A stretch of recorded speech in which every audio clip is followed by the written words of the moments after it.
Our host station, of course, in San Francisco is KCBS Radio. We welcome to our microphones one of my favorite people who just met, but I've been reading Dennis the Menace for years. The creator, the writer, the drawer, the artist, Dennis the Menace, Hank Ketcham, ladies and gentlemen. Thank you, Larry. Thank you. You know,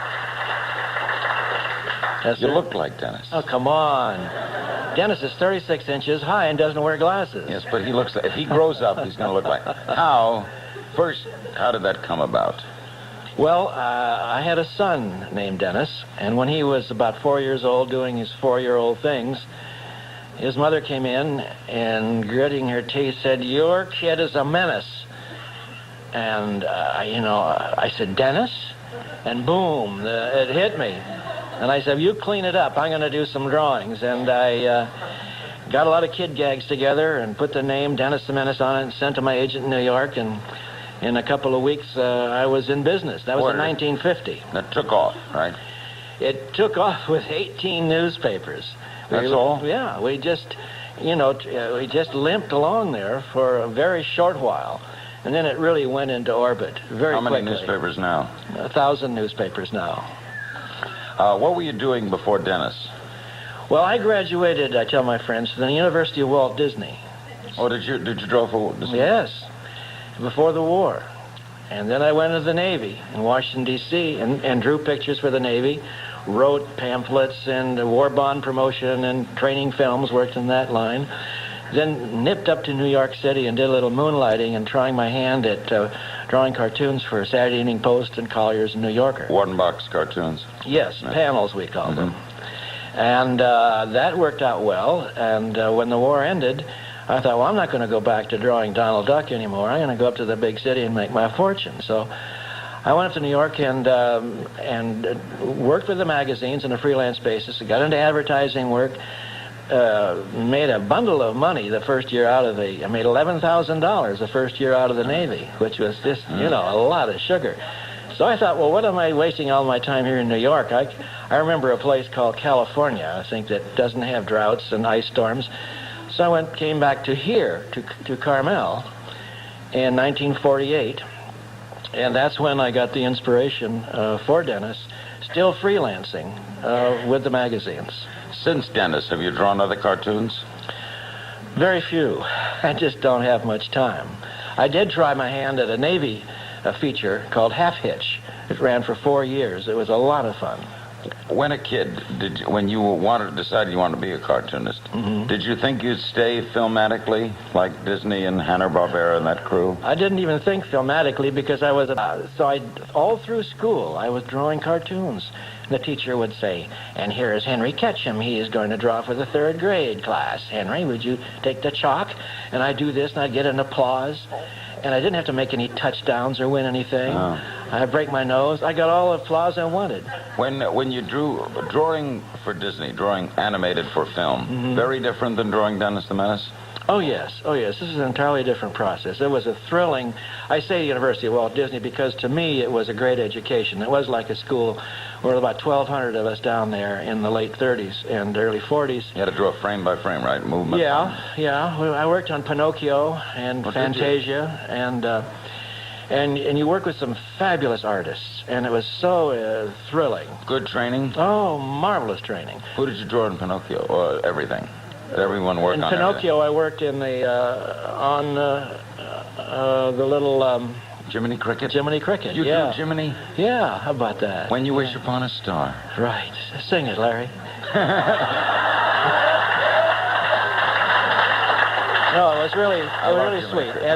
And then, of course, during Fantasia, the music in the moviolas would be resounding through the halls. It was just very stirring. And I worked on Beethoven's Ninth Symphony, Pastoral Symphony, on that. That's become a cult film. I guess it has, yeah. It was originally released in Fantasound, and it was the first, I think, wraparound sound system that was it cost $15,000 to install in the theater. Cartoonists, of all professions, are the least competitive. I mean, they tend to be very friendly. I've spoken to the Cartoonist Society and been with them in conventions. Well, they're drinking then. They're drinking then. They get bombed a lot. They bomb, yeah, but They you like know, each other. Well, they don't see each other except at things like that. No, We but all they're work under a childlike, rock. aren't they? Isn't Childish is the word. childish, not childlike. Terrible group. But, you know, we all work under a rock. They don't let us out at all very often. They slip food under the door. Got to get the work out. But we aren't a very social group because of the darn deadlines. But how far is Dennis the Menace drawn ahead? Well, it's been a great summer, folks. I just zoomed past Labor Day, and I can go ahead as far as I want. Normally, it's about 8 to 10 weeks, but I'm going to go to Scotland in September and Switzerland for a while, and I'm going to get pumped up. Who syndicates it? News America Syndicate, Mr. Murdoch's group. And based where? Well, they're in Anaheim, down in Southern California. That's where you send the copy to? Yes, I do. Do you sell off the original drawings? No, I had them all stashed under my pillow. You save them? I give them to Boston University libraries, actually. They have a collection of mine there. Truth, you ever get tired of drawing him? Yes. In fact, I want to retire. you don't like him anymore, do you? I like him, but he's bugging me now. I mean, he's older than Steve Wozniak. Why doesn't he go out and do something like that guy? How do you keep Dennis contemporary? You know, the kid of 1950 is not the kid of 1986. Now, Larry, a kid of Dennis's age, Dennis is how old? 5. He's in kindergarten. They're still a little hipper now than then, don't you think, or not? Well, he's better drawn now. He's not as mean. He's not as menacing. He never has malice aforethought. His intentions are always pure, sometimes maybe out of fun, but never maliciousness. He has enormous energy, a tremendous curiosity, and he's just more than most adults can stand. But he's too little to put back in the playpen and too young to go in jail and too small to hit, and he lives in a vacuum. And so the kids that age, I think, are the same whether it's 1930 or 1950 or 1980. I don't think there's any change except the toys. How did the real Dennis grow up? Well, he had a little bit of a tough time here in Carmel because well-meaning adults would pat him in the head and say, "Well, Dennis, what are you going to tell Mr. Wilson tomorrow?" And the poor kid didn't know what was going on. What is he doing now? I don't know. I don't know what Dennis is doing now. I mean, your real son, you lost contact with him? A little bit, yeah. Really? Yeah, he's living his own life, and he checks in every once in a while. He's in the Midwest, and as long as I don't have any complaints, it's okay. But it's too bad that thing happened. Was Dennis marketed? Were there Dennis the Menace T-shirts and Dennis the Menace? No, Why not? very much. Well, because TV is the guiding light in all merchandising today. And because I wanted everything to look like Pinocchio, I wouldn't let him get into that sort of a routine. Was Dennis the Menace a television show? Yeah, it was a television show for 4 years. We warmed up Ed Sullivan on Sundays. That's right. Were you the consultant on it? Well, very shortly. Then I left and went to Russia and stayed in Europe for 18 years, and I didn't see it on the air at all. You drew Dennis in Russia? No, I did sketches there. I settled finally in Switzerland and did Dennis from there. You like it better over there? Oh, yeah, I loved it there. And I had a Sears Roebuck catalog to let me know what the toys were and the plumbing and the fashions. And I was a former kid, and so I had a lot of input. And it worked fine, beautifully. Just loved it. Frankly, all these years, first of all, ideas. Mm-hmm. Isn't that tough? Yeah, ideas are always tough, but I'm a dispenser of humor. I interpret humor, like Bob Hope or Johnny Carson or Henny Youngman. I work the same way they do. I work with a team of writers, and then I distill it into my terms and then put it out as I see it. Do you draw every panel? Yes. You do. Sometimes cartoonists get really big. I know Al Cap had other people draw, Abner. I wish I could find someone to draw it. You can't find anyone to No, draw? I've got a couple of youngsters that are very talented, but they're doing the Sunday page for me. But the panel is a little tougher. There are no balloons in it. It's all drawing, and I demand so much perfection and detail and acting. It's an acting thing. It's show business, really. Yeah. When you sit down to draw them, though, Yeah.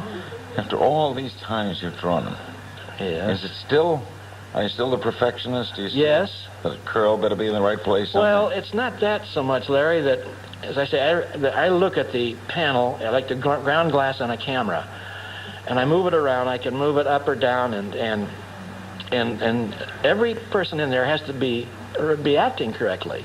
I mean, Wilson, and Big Fat Wilson, has to be sitting right, and his mother has to be very ladylike. The dog has to be that way.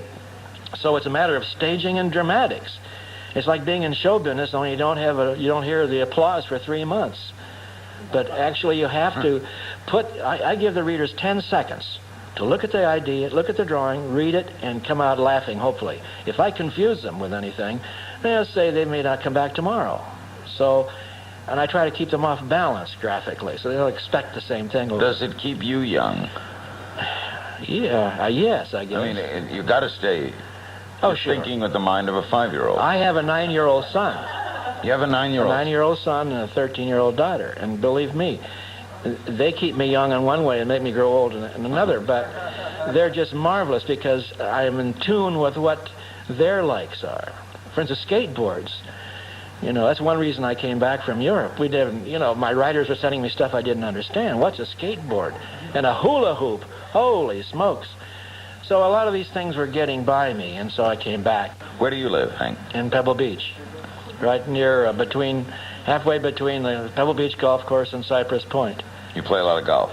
As much as I can, yeah, 2 or 3 times a week. What do you like about Northern California?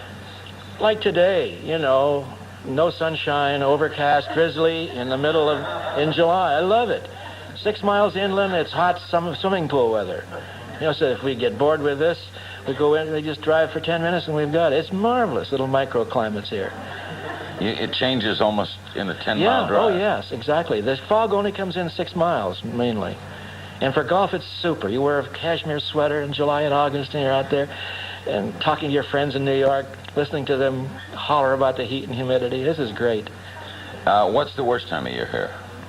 Is there a bad time? Is there a rainy time? There's a rainy time, yes. January, February, and March can be rainy. We look for rain. We need rain. So we do little rain dances. Crosby used to put on a golf tournament to get the rain. You like the...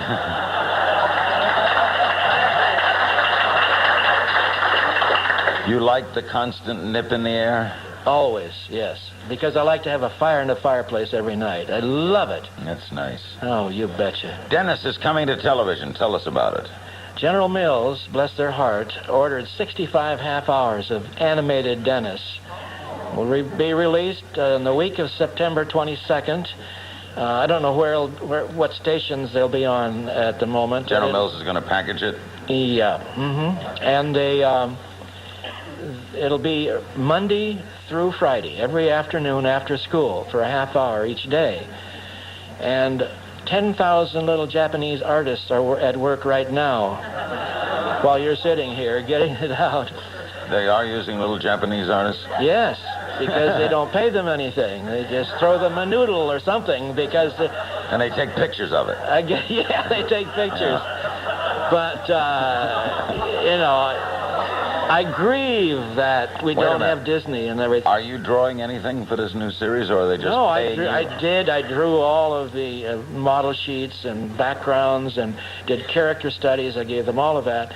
We do the pre-production here in Los Angeles, of course, and voice casting and music, but it's all done in Japan. And most of the cartoons today are done in Japan or Korea. Really? The storyline will be theirs then, or yours? No, please. The storylines will be done here by little round-eyed folks. But I tell you, I've got a stack of scripts this high. I can't get through them. It's a different language. The Dennis language that I speak every day is entirely different from what this off-the-wall stuff is going to be. I mean, animation means action. You got to, holy smokes.